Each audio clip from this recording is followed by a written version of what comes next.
Coba dicatat ya. Ada seorang pasien laki-laki pekerjaan guru, usia 50 tahun, dengan diagnosis DM dirujuk ke politisi untuk konsultasi menu makanan. Tinggi badannya 170, berat badan 60,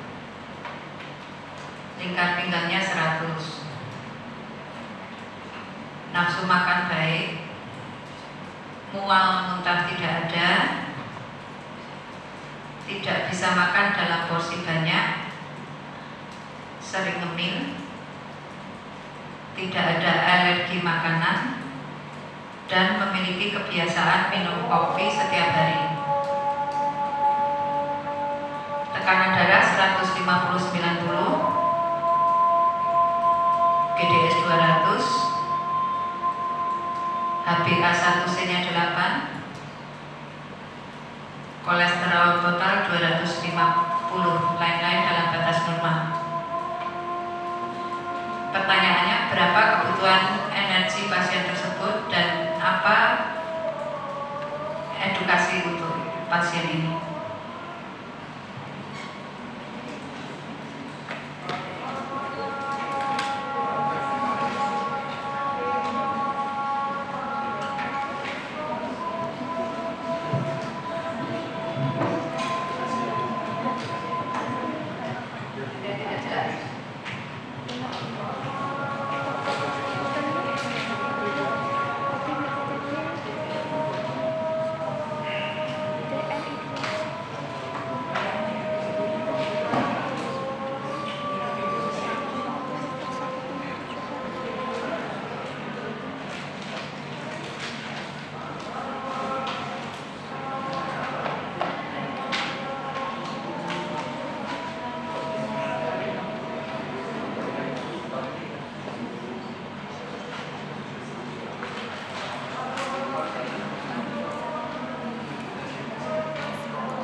ruang guru jadi sedang 1,1, kemudian untuk faktor stresnya karena tidak ada riwayat operasi dan cedera ringan, maka 1,1 juga. Oke, 2178. Ada yang mendapat angka lain dari kelompok kolom kiri? Kamu dapat berapa, Mas?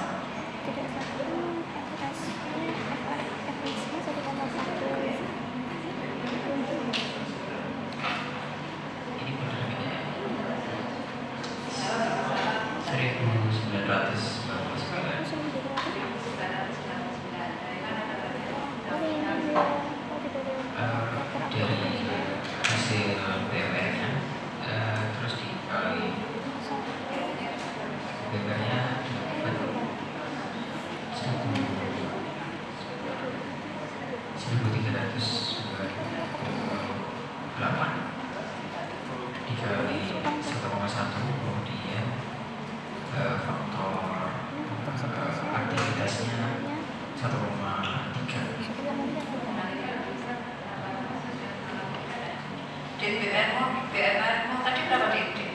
Sebut tadi. BMR berapa?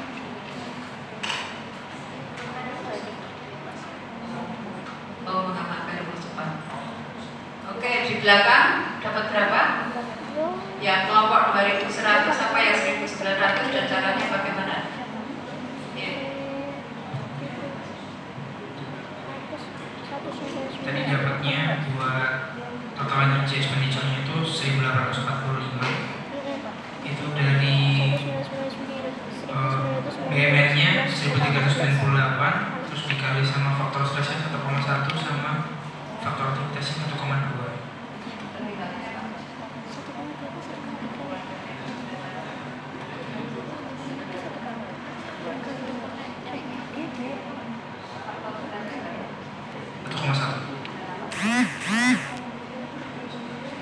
Tidak disebutkan stres. Oke, jadi ada berbeda-beda hasilnya ya.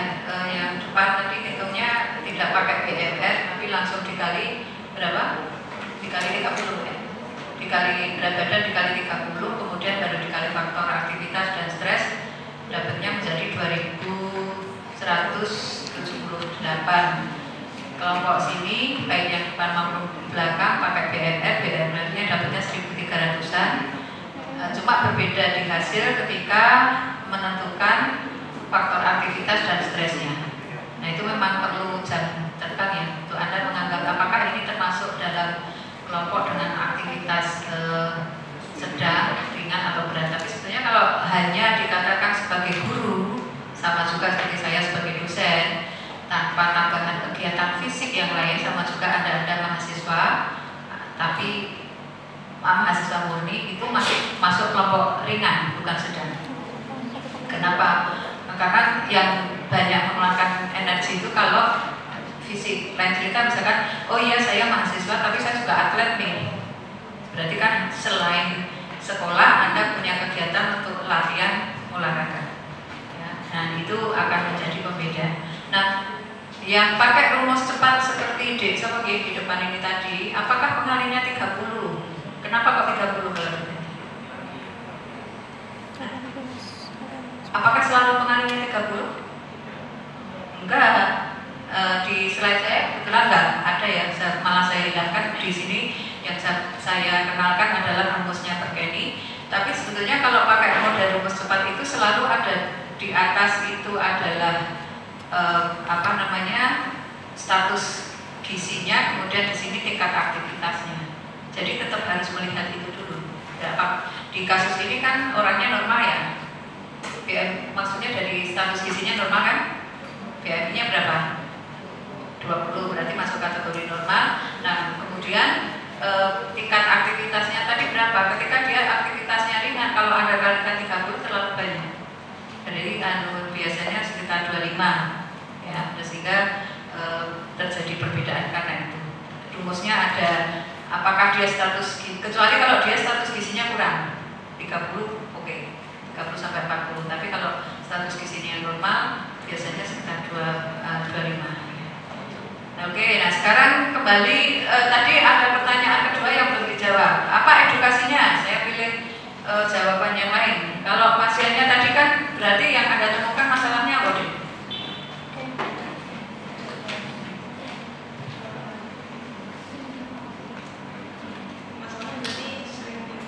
Dari data yang lain?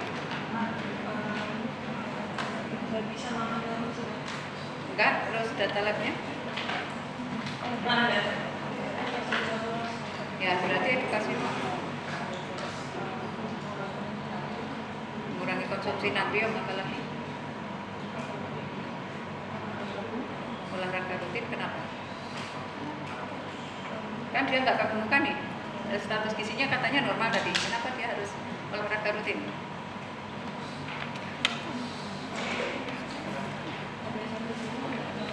BA1C-nya tidak normal. Kenapa orang DF harus olahraga? Oke, terus apa lagi? Udah. Olahraga rutin, mengurangi natrium, ya, sama apa tadi? Mengurangi kopi. Oke, sekarang kembali ke dari sini. Kalau Anda edukasinya apa ke pasienmu, dokter Sempurnama? Sama menasihati apa?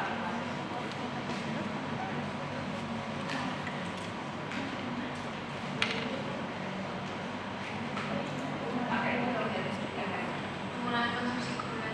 Mengurangi konsumsi gula. Terus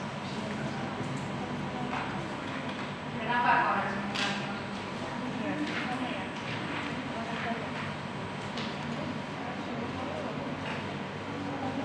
Silakan. BA1C-nya 8.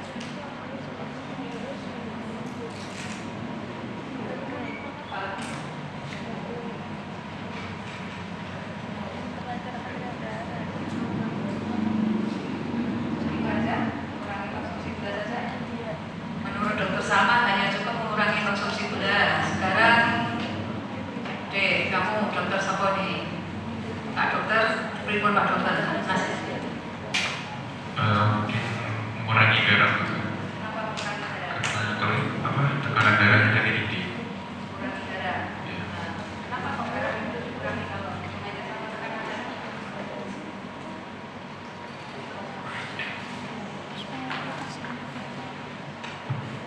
Garam menyebabkan apa? Vasokonstriksi benar.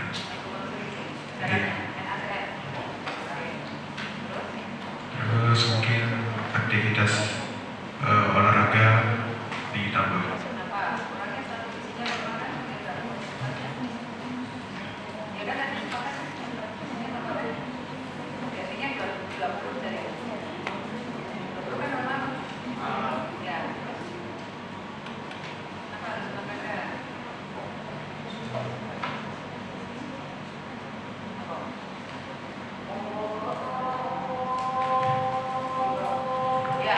Pengalaman pribadi ya, ini kalau disuruh kurangi garam itu deh. Jadi pasien suami saya sih, bukan pasien saya, apa yang praktek di rumah suami saya, tapi kebetulan kita tinggalnya kan di desa gitu. Disuruh ke pasien dengan darah tinggi, suruh kurangi garam. Terus waktu kontrol 2 minggu berikutnya ditanya, sudah kurangi garam Pak? Sampun, tahu sampun nggak? Nanti sampun tahu nggak? Terus apa yang sekarang berarti makannya pakai apa? Pakai telur asin, pakai ikan asin. Itu real loh, itu tenanan loh itu. Aku bukan kali-kali. Jadi karena sebetulnya esensinya apa sih garam? Sebetulnya lebih tepat jawaban temanmu yang depan tadi ya, yang harus dikurangi itu bukan garamnya, tapi adalah natrium. Kenapa natrium? Karena dia meretensi cairan ya, nanti dihadapi dengan mekanisme peran natrium di dalam pengaturan tekanan darah itu seperti apa. Nah, konsekuensinya ke dalam anjuran makan, natrium apakah cuma terdapat di garam? Di mana lagi selain garam? Selain di garam ada di mana? Natrium di dalam makanan itu bentuknya macam-macam. Kalau yang di dalam garam atau bumbu dapur itu sebagian besar bentuknya NaCl. Tapi ketika mbak-mbak suka masak nggak? Kamu kalau bikin roti, biasanya pakai soda kue itu natrium apa? Bikarbonat. Bisa juga makanan yang diawetkan itu pakai natrium benzoat. Nah, sehingga edukasi kita tidak cukup hanya garam. Kecap meskipun judulnya kecap manis, dia juga mengandung natrium yang tinggi meskipun tidak setinggi garam, tapi besar. Coba nanti silakan kalau di rumah atau di kos-kosan punya kecap, silakan lihat kandungan garamnya ada berapa. Dan bahkan di produk-produk yang kelihatannya semacam roti tawar itu pun natriumnya ada juga. Nah, oke, sekarang kita kembali ke sini. Saya diminta memberi materi 4 materi yang sebetulnya menurut saya untuk dipaksakan untuk dijadikan satu ya, karena dulu zaman saya pikir ini masing-masing satu pertemuan. Nah sekarang karena Anda sudah saya bagi materinya di awal, kira-kira kesamaan atau perbedaannya untuk terapi dietnya pada kondisi yang 4 ini apa? Kesamaan dan perbedaannya apa? Apa? Sini, Adina. Kamu, menurut Anda apa? Salah nggak apa-apa. Mungkin pola makannya dijaga. Pola makannya dijaga. Arti pola makan dijaga. Kalau setahu saya dari pagi sih ada yang namanya isi diriku sama tumpeng itu dokter. Jadi mungkin bisa jaga pola makannya dari situ, dari isi diri. Ya, ini sekarang kan kamu dokter nih. Kalau kamu bilang pola makannya dijaga, pasiennya itu nggak sih? Nanti dijaga terus ini ya, piring di tubuh ini kok. Menjaga isi diriku nih. Mungkin di sini lebih diperhatikan antara sayurnya, lauknya, buah-buahannya, sama makanan utamanya. Harus bagaimana? Kalau misalnya sayur itu porsinya harus 2/3-nya, kalau buahnya itu 1/3-nya, makanan utamanya 2/3, kalau buahnya lauknya 1/3 gitu. Ya, itu untuk orang normal seperti itu juga kan? Ya. Ya, sekarang apa bedanya ketika kita bicara masalah ini judulnya kan diet untuk obesitas, DM dan seterusnya, dengan ketika dia orang normal. Siapa tadi namamu? Shirley. Sharing apa? Pola isi dirinya itu kalau yang obes pola piring P, kalau yang normal itu yang D, cuma yang piring P saya agak lupa isinya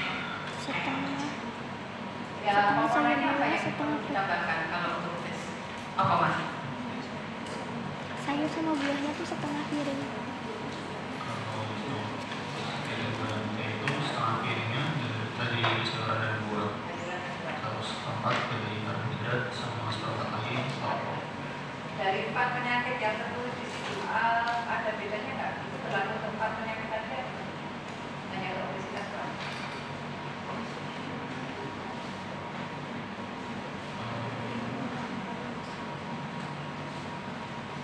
Mungkin lebih disesuaikan aja sih dok dari jenis-jenisnya. Ya misal untuk yang obesitas dirinya itu nanti dia untuk proteinnya yang lebih rendah lemak. Bisa dari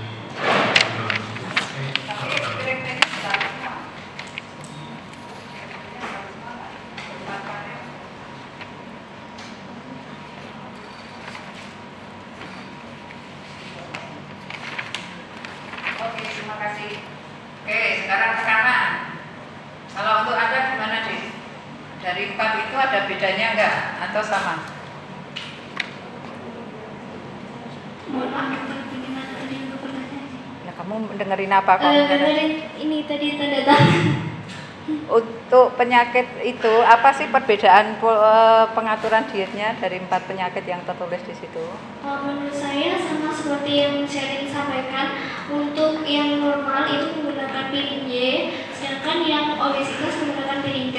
Untuk piring T itu setengahnya setengah piring itu digunakan untuk sayur dan buah, kemudian yang seperempatnya itu protein, lauk pauk, dan seperempatnya untuk karbohidrat, begitu dok. Bedanya 4 penyakit itu apa pengaturan dietnya? Kan ada ini loh yang tertulis itu obesitas, sindroma metabolik, DM dan dislipidemia.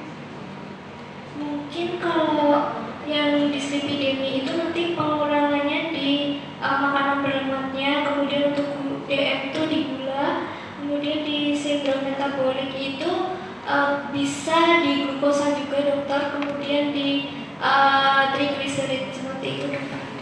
Oke. Jadi sebetulnya kalau penyakit ini ujungnya di mana sih? Faktor risiko dari obesitas, faktor risiko DM, faktor risiko dari dislipidemia dan sindrom metabolik itu apa?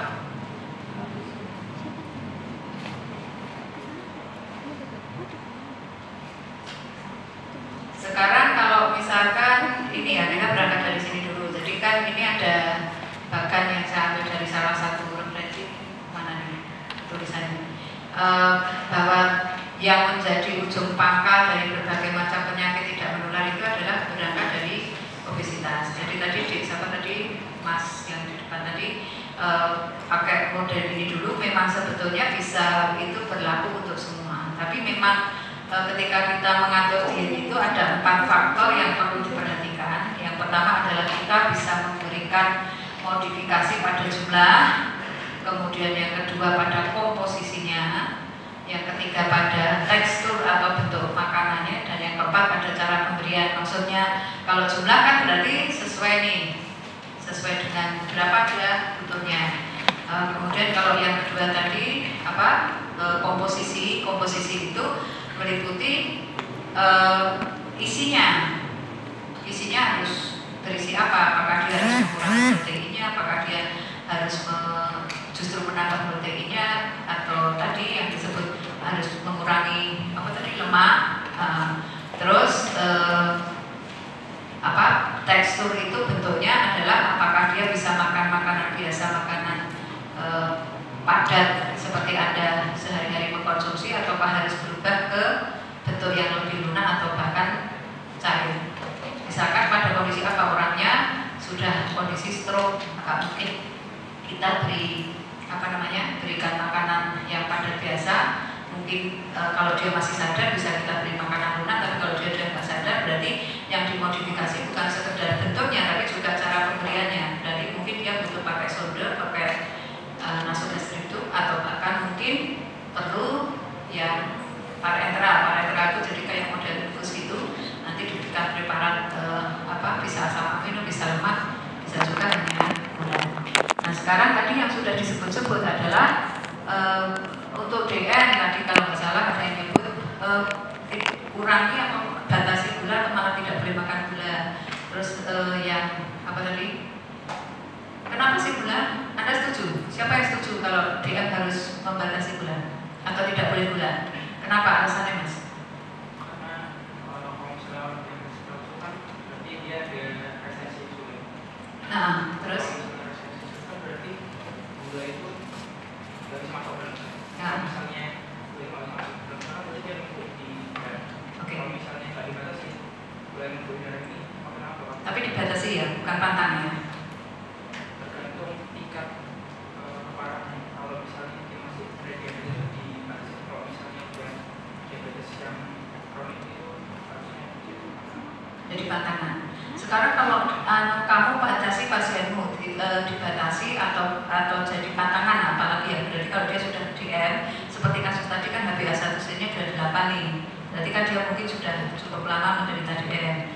Terus kamu bilang ini nggak boleh makan gula, tapi ketika pasienmu itu kemudian dia makan nasinya atau makan sumber karbohidratnya tetap banyak, tetap gak jadi gula nggak?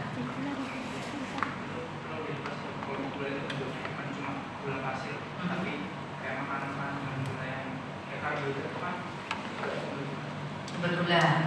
diedukasi kalau misalnya gula itu bukan cuma gula pasir. Oke. Ya. Kalau dia sangat kepengen gula, terus harus bagaimana? Harus pengen manis atau dia nggak bisa meninggalkan minuman manis? Bisa pakai gula pengganti kayak stevia. Gula pengganti pakai stevia, terus? Kalau gulanya dipakai untuk masak, boleh nggak? Nggak boleh. Anik no, makanannya orang nabras no. Nggak, mau sudah. Ini tadi kan kasusnya dia darah tinggi, berarti nggak pakai garam, nggak pakai gula, terus makannya rasanya kayak ngopo ya Allah. Nah, kira-kira kalau pasien kamu suruh dia dengan pola seperti itu, dia akan bertahan berapa lama?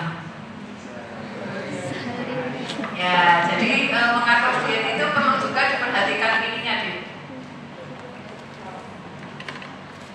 Harus secara alamiah dan mampu laksana, aman, memberikan zat gizi yang memadai, praktis, dapat dilakukan dan disesuaikan sosial budaya. Jadi kita harus memperhatikan daya terima pasiennya seperti apa. Cocokkan dengan sosial budaya itu contohnya bagaimana sih? Rata-rata orang DM tadi juga di kelas sebelah maupun di kelas ini tadi sekilas saya dengar tidak boleh nasi putih. Apa sih sebetulnya dosanya nasi putih? Kenapa dia nggak boleh gitu? Ya. Nah, orang Jawa rata-rata merasa belum makan kalau dia belum makan nasi. Sehingga kalau itu dipaksakan pada kelompok tertentu yang dia punya kepercayaan atau sudah punya aku tuh nggak bisa nih kalau nggak bisa makan nasi. Ujungnya apa? Dia nyolong-nyolong. Kamu kasih menu diet ini dimakan, tetap dimakan. Tapi di luar sepengetahuan kita, dia beli lagi atau masak sendiri. Atau kalau dia di rumah sakit, dia suruhan keluarganya untuk membelikan nasi. Hasil akhir pasti total kalorinya akan lebih tinggi. Ya. Nah, begitu juga tadi minuman manis misalkan ya. Pakai stevia itu saran yang sangat bagus. Ya, karena kalau stevia itu kan memang alami. Dia bukan yang sintetis, ya, jadi dia memberi rasa manis tapi alami. Tapi kalau misalkan dia nggak suka itu atau nggak bisa kadang-kadang kan kita makan tuh sesuatu hanya memenuhi keinginan kan. Terutama kalau untuk pasien-pasien yang seperti itu kadang-kadang sudah terlanjur punya mindset, termasuk pasien yang obesitas itu biasanya dia sudah terbiasa untuk makan besar. Nah, di pasien yang seperti ini, apakah gula tidak boleh? Konsep diet sekarang itu tidak lagi yang tidak boleh. Jadi kalau yang Anda ikuti diet no karbo, dia tidak boleh makan ini, tidak boleh makan itu, sebetulnya dengan perkembangan ilmu gizi yang sekarang itu tidak lagi sejalan. Tapi yang tadi Anda sebut di awal dibatasi. Artinya apa? Ketika dia kepingin minum gula itu adalah bagian dari karbohidrat. Nah, maka ketika nanti menghitung porsi gula tadi harus dimasukkan di dalam porsi karbohidratnya. Jadi ini kalau misalkan dia kebutuhannya tadi sudah Anda hitung misalkan 2200 kalori misalkan. Nah, maka 45% total energi karbohidrat ini gula yang digunakan dia untuk minum harus dimasukkan dalam porsi ini. Berarti dia harus untuk makan nasinya atau makan jagungnya atau makan rotinya atau kentang yang dia percaya sebagai sumber karbohidratnya dikurangi dengan yang sudah digunakan untuk gula. Karena kalau yang terlalu strict termasuk juga untuk obesitas ya. Obesitas misalkan orangnya tingginya 160, beratnya 95, jelas tertulis kan itu? Ya, dia harus mengatur makannya berapa kalori? Tingginya 160, beratnya 95. Orang itu harus mengkonsumsi makanan berapa kalori?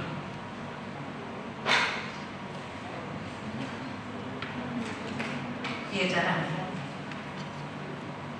Udah berapa? Berapa kalori?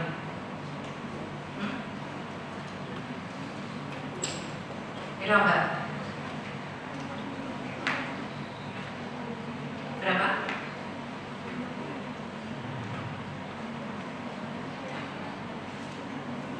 Tahu nggak caranya? Bapak catat mau kontak ganti terus. Kira mas, udah ketemu berapa? Berapa? Hah? Nah tadi kalau pakai rumus yang kayak yang di depan tadi dikali 30 cocok dengan rumus itu enggak? Dengan berat badan 95 kira-kira mau kamu kalikan Atau tadi sudah saya koreksi, misalkan dikali 25, apakah 95 dikali 25? Kalau untuk orang obesitas? Enggak, berarti harus kamu apa? Hitungnya dari mana? Berat badan ideal, berat badan idealnya dia berapa? Ngitung berat badan ideal tahu nggak? Anu nih.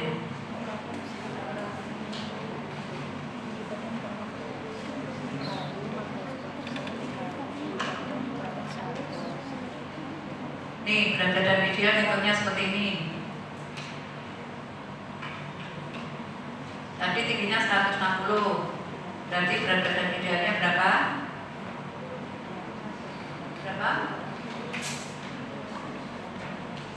160 kurangi 100 itu berapa sih?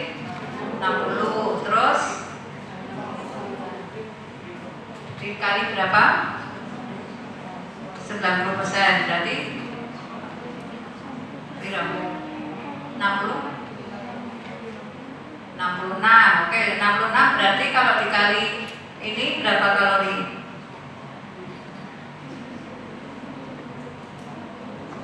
Kali 30?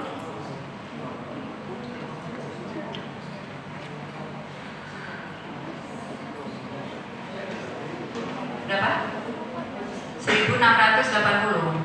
1680. Coba bandingkan ketika dia menggunakan berat badan aktualnya tadi 95 dikali 30 berapa? 2800. Berapa selisihnya? 1000 kalori.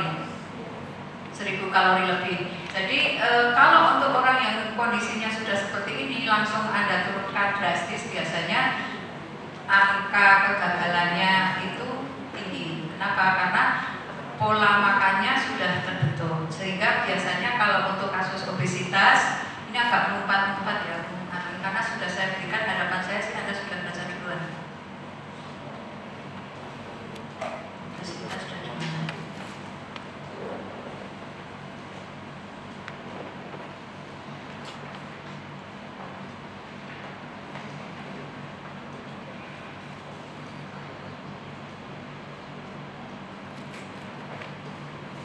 Nih, jadi modifikasi kalori konten dan makronutrien balance. Jadi dibuat defisit kalori. Jadi kalau pakai berat badan aktual dihitung per kilogram berat badannya, ya dia berat badannya tidak akan turun. Maka kita menggunakan target berat badan ideal. Cuma kalau selisihnya terlalu jauh, itu biasanya ketaatannya tadi susah. Maka biasanya kita hanya mengurangkan 500 sampai maksimal 1000 kalori per hari, bukan per kali makan ya, tapi per hari. Ngitung kalori kan kalau kemarin Anda sudah ikut praktikum kan kita ngitungnya juga per hari. Jadi misalkan tadi kebutuhannya aslinya 2800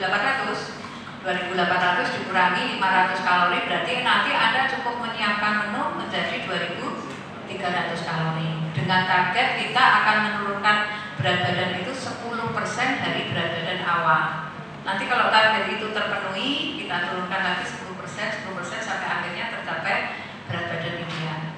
Boleh dinaikkan sesuai dengan kemampuan pasien ya, tapi jangan lebih dari memberikan istilahnya diet yang very low calorie diet. Very low calorie diet itu diet yang di bawah 1000 kalori. Kenapa? Karena kalau terlalu rendah itu ada kemungkinan mikronutriennya tidak tercukupi. Jadi biasanya Anda ngitung-ngitung begini kan selalu yang menjadi perhatian adalah makronutriennya. Kamu makronutrien, mikronutrien tahu nggak? Apa itu makronutrien? Karbohidrat, protein, lemak. Nah terus makronutriennya biasanya terpenuhi karena itu yang biasanya dihitung. Tapi mikronutrien kalau sepanjang makronya terpenuhi dan orang itu makan secara bervariasi biasanya juga cukup. Tapi kalau ketika kemudian di bawah 1000 biasanya mikronutriennya tidak cukup, sehingga orang yang diet sangat ketat, misalkan nih Anda nanti kebetulan ditunjuk nih jadi dokter untuk training center olahraga. Olahraganya apa? Karate, yang dia berat badan kan harus dijaga. Ketika dia harus bertanding dan dia kelebihan berat badan, berarti kan dia harus mengejar supaya turun berat badan. Kalau itu harus dikejar dalam waktu singkat, ya mau nggak mau memang harus very low calorie diet. Tapi ketika itu Anda lakukan, harus disadari bahwa mikronutrien pasti nggak tercukupi. Berarti ketika itulah orang butuh tambahan suplemen. Jadi harus diperhatikan itu. Tapi kalau mau yang sehat, harusnya turunnya bertahap seperti tadi. Ya tidak langsung dadak. Kalau terlalu ketat, jadinya kayak Aurel itu tahu-tahu pingsan nggak bisa bergerak. Mungkin makronutriennya dia nggak apa-apa, tapi sebetulnya mikronutriennya ada yang tidak terpenuhi. Nah, ini maksudnya ya, Anda membaca ini memaknanya bagaimana tabelnya itu? Iya deh. Coba bacakan tabel.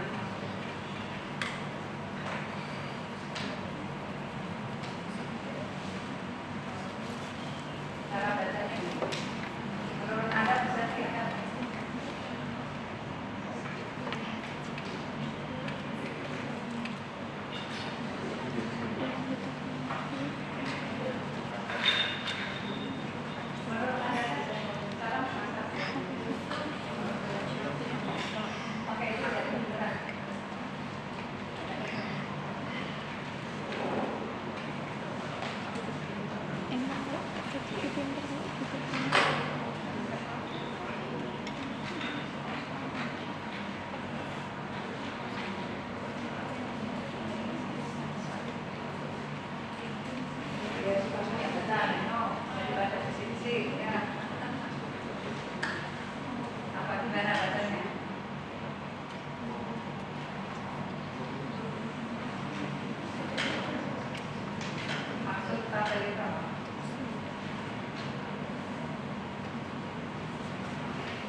Kalau tadi pasiennya tinggi 160, berarti 95, berarti dia harus konsultasi apa?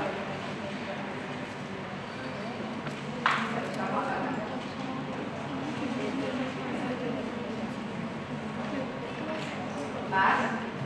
Oke, Indah. Kamu Mas, menurut kamu apa persepsi ini? Yang paling ujung kiri yang 25 sampai 26,9 tanpa komorbid dilakukan diet, exercise dan behavior, tapi nggak perlu farmako sama surgery pembedahan.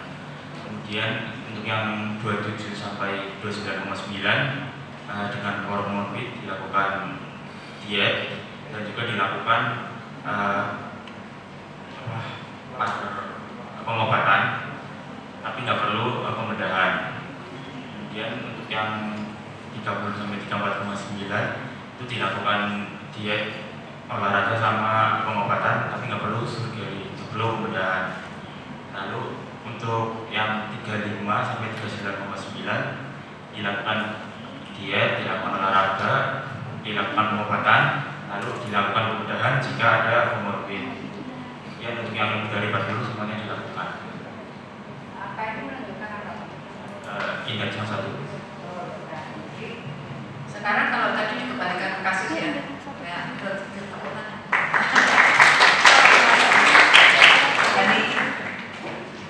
Bani, oke, dokter tadi, sorry. Nah, ini jadi yang ini menunjukkan EMT, ini adalah tata laksananya, tergantung yang dimasuk komorbid itu apa sih? Penyakit penyerta ya, belum tentu bawaan ya, jadi dia adalah penyakit penyerta ada atau tidak, itu yang akan menentukan kita memberikan terapi tadi mau diberi apa. Bisa misalkan nih tadi kalau kasusnya yang contoh tadi tinggi 160, berat badannya berarti IRT-nya berapa?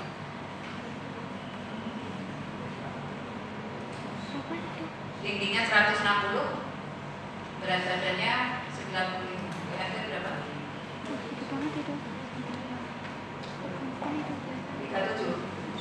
37 berarti di kisaran ini berarti dia misalkan nih anggap belum ada komorbid, berarti dia perlu diet, exercise dan behavior terapi. Nah sekarang yang dimaksud dengan behavior terapi apa sih? Anda akan mengedukasi apa kalau terkait dengan behavior terapinya? Silakan.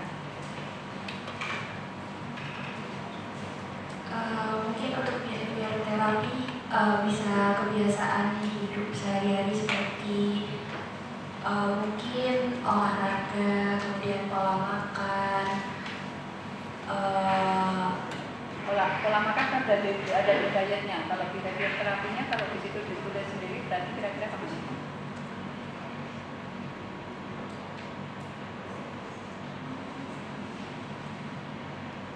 Olahraga, kamu anjurkan olahraga di sini. Olahraga apa? Mungkin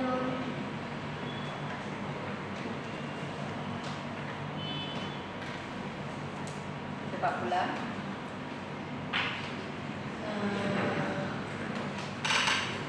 Kalau olahraga maksudnya di exercise, bukan di behavior terapi.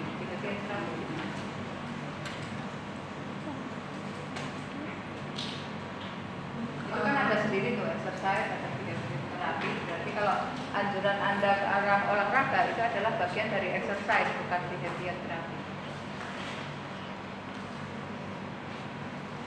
Behavior terapi yang bisa membuat orang mudah kegemukan itu apa? Behavior yang bisa memberikan risiko kegemukan apa sih? Apa?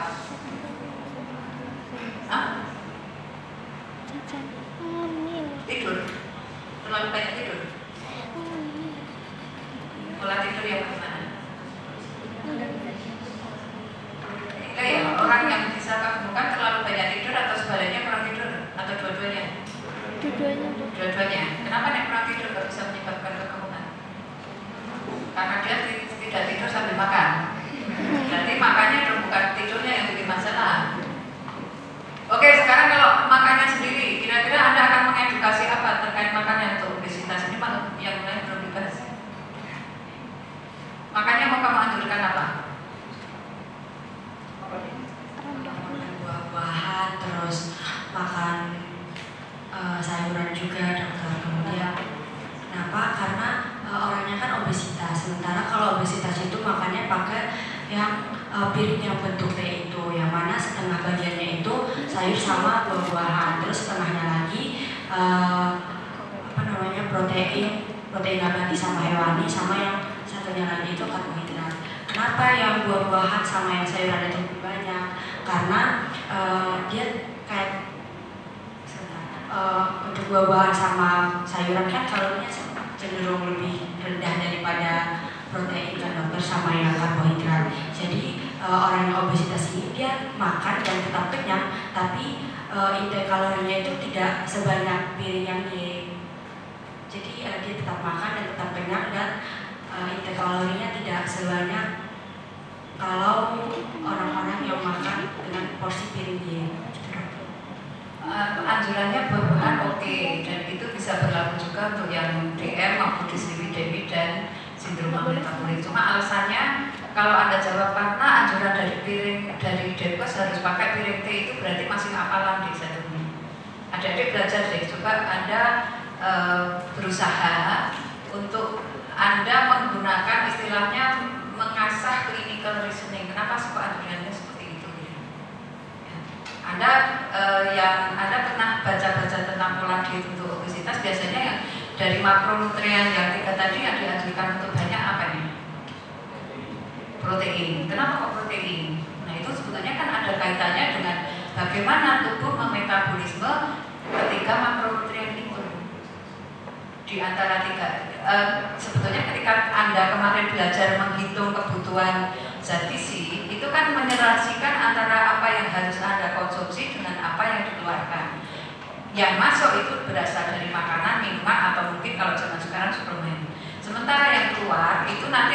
berupa basal metabolisme, kemudian aktivitas, dan satu lagi namanya SDA. SDA itu specific dynamic action, itu adalah energi yang digunakan untuk kita mencerna dan memetabolisme makanan.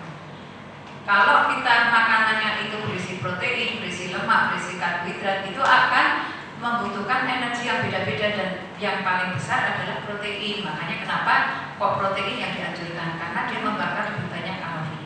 Tapi nanti ketika dicerna, waktu untuk meninggalkan lambung itu berbeda. Lemak yang tertahan lebih panjang di lambung kita. Jadi kalau kita minum susu kan rasa kenyangnya kan panjang, karena di situ banyak lemak dibanding kalau misalkan Anda habis makan nasi pecel itu, apalagi kalau bubur, karena bubur kan bentuknya cair, cepat kenyang tapi juga bakal cepat lapar.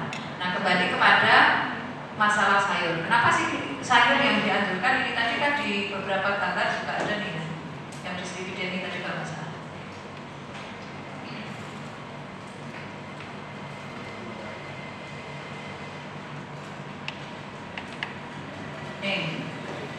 Ini kan nggak sesuai dengan gambar di pedoman gizi seimbang yang paling gambar biasanya adalah sumber karbohidrat. Ya. Di sini dianjurkannya banyak sayur dan buah. Jangan bilang kan, nah ini bukan punyanya Depkes kan ini. Jadi kalau Anda bilang karena Depkes menganjurkan piring teh, ini bukan Depkes ini. Di luar negeri juga sama. Esensinya apa? Ketika Anda mengkonsumsi sayuran dan buah yang diharapkan manfaat apanya? Serat. Kenapa serat bisa berfungsi untuk mengendalikan berat badan, untuk mengendalikan gula darah? Kenapa? Itu yang tidak bisa dicerna itu namanya. Serat itu apa tuh? Serat itu kalau masuk golongannya mana? Karbohidrat, lemak, protein. Dia ada di mana? Kalau Anda makan nasi putih, ada seratnya nggak? Tetap ada. Anda makan daging sapi, ada seratnya nggak? Tidak ada. Kenapa? Karena serat itu adalah bagian luar dari tanaman, buah dan sayur, dan dia tidak dicerna sehingga memang tidak memberi, bukan sedikit memberi kalori. Kalau isinya benar-benar serat doang, dia nggak memberi kalori. Memberi kalori ketika dia berbentuk buah, kalorinya adalah dari fruktosanya atau padinya. Anda makan pisang itu kan tidak melulu isinya fruktosa, tapi juga ada zat padinya di dalam pisang, sehingga dia bisa memberikan kalori. Tapi unsur seratnya, misalkan dari buah dan sayur atau tanaman tadi nasi atau nasi jagung misalkan seperti itu, atau jagungnya sendiri, itu adalah yang tidak dicerna ya. Jadi dia tidak memberi kalori. Nah ini juga nanti kaitannya dengan yang DM.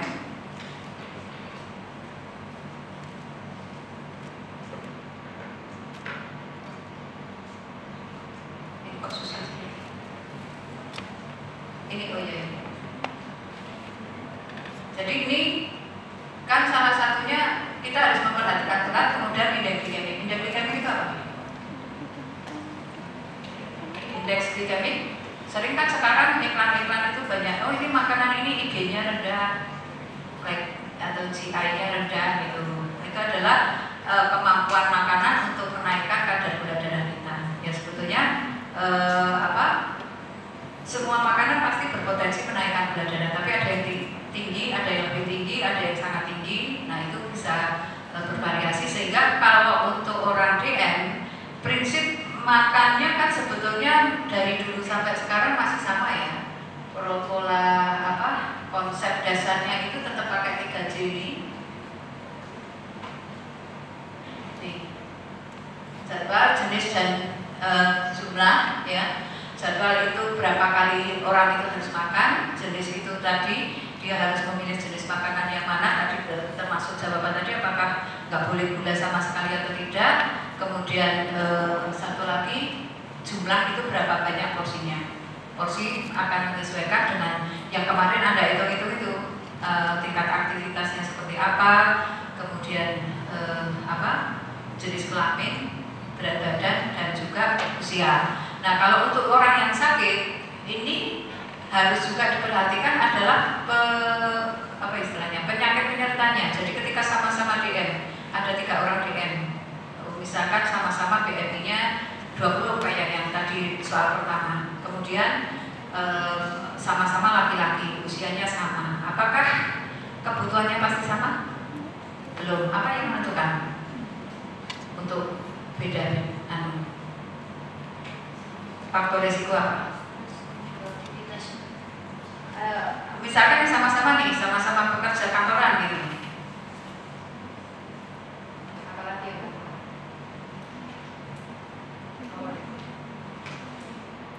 Apa ya? 3 orang, apakah Anda akan selalu bisa memberikan rekomendasi? Oh ini pokoknya dia 1.700 kalori gitu, bisa seperti itu? Apa yang mempengaruhi? Nanti tolong tanya ya, kalau terus terang kalau kuliah 2 kelas yang berbeda ini kadang-kadang saya merasa sudah ngomong, tapi ternyata ngomongnya di kelas sebelah. Jadi tolong nanti saling cross check ke kelas lain, yang nanti saya pesankan juga ke kelas. Tadi lupa saya pesan di kelas 1. Perasaan sudah diomongkan ternyata ngomongnya di kelas sebelah. Apa faktor yang menentukan apa?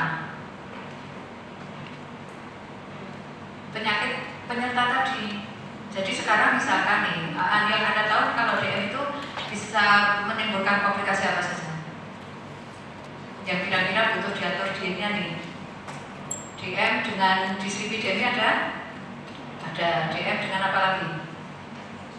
Hipertensi. Hipertensi bisa. Terus DM dengan?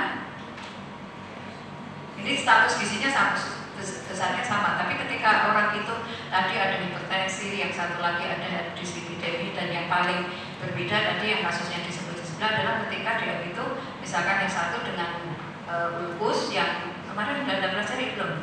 Lupus dia pernah kan? Ya. Kemudian yang satu lagi dengan DM karena dia komplikasinya ke arah nefropati. Tahu nefropati? Ke ginjalnya. Kira-kira apa perbedaannya? Dietnya di mana? Kalau nefropati harus Anda modifikasi apa? Hah?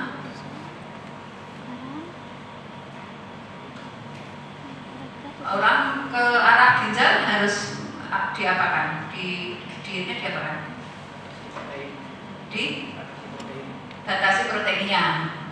Ya batasi protein betul. Jadi kalau yang ini tadi kan rekomendasi Perkeni juga sudah di mana tadi Perkeninya di depan atau di belakang? Nah ini, jika ada nefropati dia menjadi 0,8 saja atau 10%. Kalau orang normal kan angka kecukupan gizi dianjurkannya sekarang 1 gram per kilogram berat badan per hari. Jadi kalau ini kondisi dia tidak HD ya, tidak cuci darah. Tapi kalau dia sudah cenderung ke setelah selesai cuci darah ini menjadi sama seperti orang biasa. Tapi sebaliknya tadi ketika orang itu dengan orang lupus itu kan dia butuh regenerasi jaringan. Berarti proteinnya harus ditambah. Nah tadi berarti kembali lagi pada modifikasi komposisi yang harus diatur. Ya. Nah kemudian ini kalau tadi selain serat, bisa juga indeks glikemiknya yang kita pertimbangkan dan juga kemudian kandungan lemaknya. Jadi sebetulnya makanan yang indeks glikemiknya tinggi itu adalah ketika dia banyak mengandung padi. Sehingga kalau Anda bandingkan nasi putih dengan jagung, kira-kira indeks glikemiknya akan tinggi mana? Nasi, kenapa? Banyak padinya satu, kemudian yang kedua di jagung dia mengandung lebih banyak serat. Ya, Anda makan jagung kan kelihatan kan ada serat-seratnya itu, sehingga dia indeks glikemiknya rendah. Nah kalau dia mau makan nasi putih apa nggak boleh? Ketika orang itu mengkonsumsi makanan dalam bentuk campuran, sebetulnya itu sudah salah satu upaya untuk bagaimana kita bisa menurunkan indeks glikemik. Jadi nasi jangan dimakan nasi tapi bercampur dengan lemak dan proteinnya, itu otomatis dia akan menurunkan indeks glikemiknya. Ya, jadi sebetulnya kalau dari sudut ilmu gizi sih nggak ada ini ya, nasi itu bukan sesuatu yang harus tidak boleh makan nasi, itu nggak ada.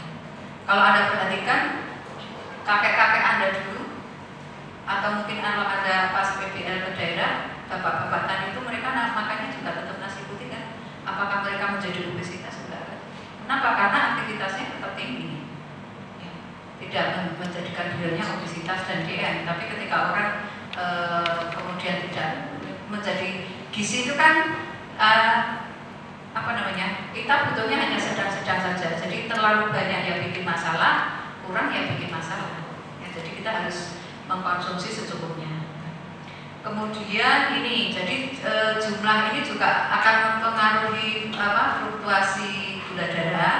Jadi kenapa sih tadi harus selain jumlah juga jadwal untuk menghindari fluktuasi ini. Jadi kalau orang hanya saking takutnya barangkali sehingga dia hanya makan sekali sehari, maka di sini dia akan sangat tinggi, kemudian jeglek rendah-rendah. Nah, yang fluktuasi seperti itu yang biasanya menurut penelitian lebih berpotensi menimbulkan komplikasi yang terjadi pada pasien DM. Sehingga kita harus menjaga supaya kadar gula darah itu stabil. Makanya kan di bagian jadwal ini ngitungnya tadi sudah. Ini cara lain ya. Jadi menghitung kebutuhan energi sekali lagi banyak metode. Anda boleh pakai metode yang manapun, tapi diperhatikan semuanya sudah tercover. Kalau dari bagian ini tadi setelah menghitung berat badan ideal mengali dengan yang kamu bilang 30 tadi, terus kemudian memperhatikan faktor-faktor yang menjadi perancu. Jadi bisa tingkat aktivitas, bisa stres metabolik, bisa status gizinya. Ya, jadi disesuaikan dengan itu. Nah, terkait ini nanti di depan ya.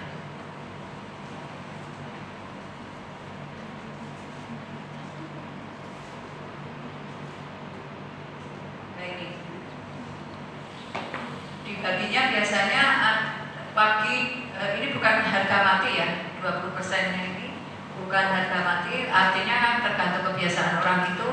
Misalkan dia pagi susah makan banyak, ya mungkin bisa menjadi selingan, nanti agak siang diganti gitu. Tapi yang jelas bahwa dia harus makan secara teratur untuk menjamin kadar gula darah dalam kondisi stabil. Nah, terus ke dislipidemi. Dislipidemi itu apa sih arti dislipidemi, Dek? Dislipidemi artinya apa?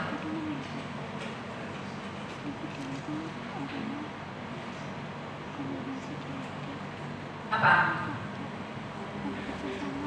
Kelainan metabolisme lipid, terus biasanya ditandai apa? Semua meningkat. Fraksi lipid itu apa? Kan ada biasanya kan kalau ada kolesterol total, ada trigliserid, ada HDL mana yang meningkat? HDL-nya bisa. Kalau HDL naik itu bagus loh mana? Jadi kalau HDL naik nggak masalah, harusnya HDL-nya terlalu rendah atau rasio HDL-nya yang tidak normal ya. Ini penyebabnya ada banyak. Yang saya tulis di dalam slide ini adalah yang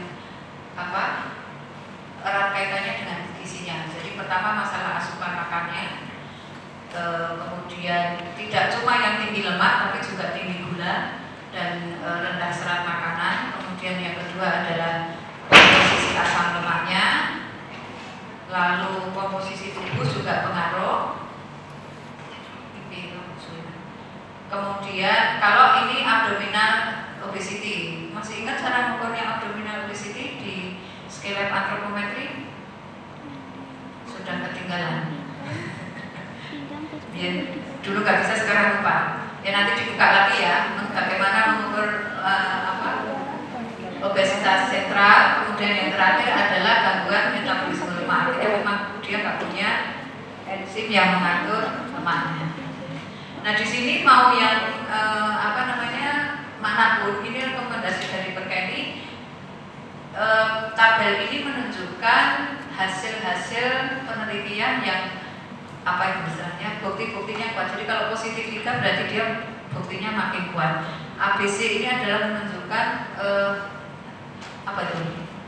gradasi istilahnya tingkat keakuratan penelitian. Jadi penelitian itu yang paling bagus adalah eksperimen dan RCT. Jadi kalau A itu biasanya yang RCT eksperimen, nanti B sedikit lebih kualitasnya lebih rendah dari itu. Tapi dari ini kondisi yang kolesterol total maupun HDL atau trigliserid dan HDL di kesemua unsur ini selalu ada rekomendasi untuk mengurangi berat badan. Meskipun kalau untuk total dan LDL di sini dia buktinya tidak terlalu kuat. Tapi kalau untuk trigliserid dia dari poin atas. Kelihatannya kan biasanya dilihat kolesterol totalnya aja, tapi ternyata untuk tiga-tiganya sebetulnya ada. Yang paling kuat adalah ketika kita ingin mengatur trigliserid. Ini untuk dislipidemi, kemudian DASH diet itu apa? Singkatan dari apa? DASH. Kamu tuh minta tapi udah mau kocok gitu.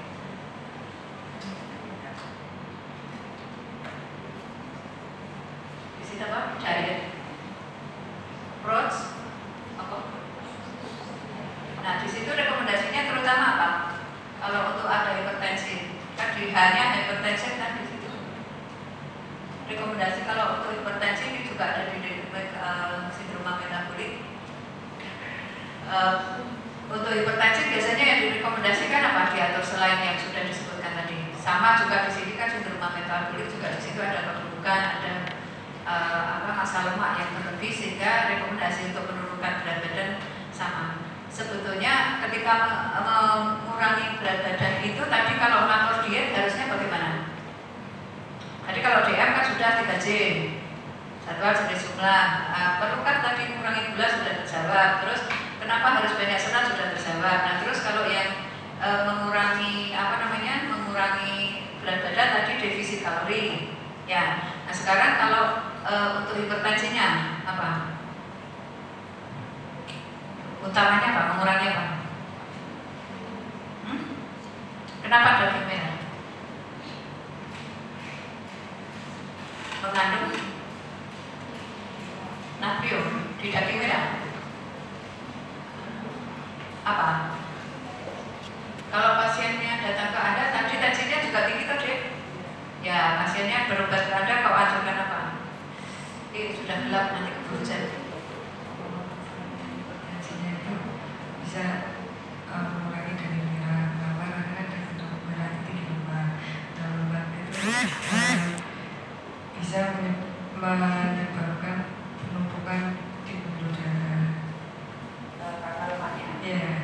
Tapi kalau yang ini kan biasanya juga ada rekomendasi untuk tadi yang disebut teman Anda. Ini ya, sodium, tahu sodium? Sodium nama lain dari natrium. Ya, jadi berarti dia juga akan mengurangi di aspek natrium. Nah, natrium itu kalau dalam pasien itu kalau datang ke dokter itu biasanya pertanyaannya cuma dua, dok saya harus pantang apa atau saya harus makan apa. Nah terus Anda mau menasihati apa kalau Anda nggak tahu? Kira-kira harus apa yang dikurangi? Kalau natrium ada di mana? Di mana deh? Daging merah nih kata temanmu di depan. Kalau Anda setuju? Natrium. Berapa natriumnya? Berapa pemain setuju ya? Di mana sumber natrium banyak? Yang paling sering ditemu di mana? Hah? Burger. Yang sehari-hari digunakan masa orang nanti? Kelas 11 tahu kok masa Anda nggak tahu? Hah? Vicin. Garam. Garam itu apa? Natriumnya natrium apa? NaCl. Berarti nanti ketika pasien datang ke Anda akan mengedukasi, Bu, Pak, kurangi garam ya gitu. Penggunaan garamnya dibatasi. Cuma Anda harus tahu nih, makanan di natrium, sumber natrium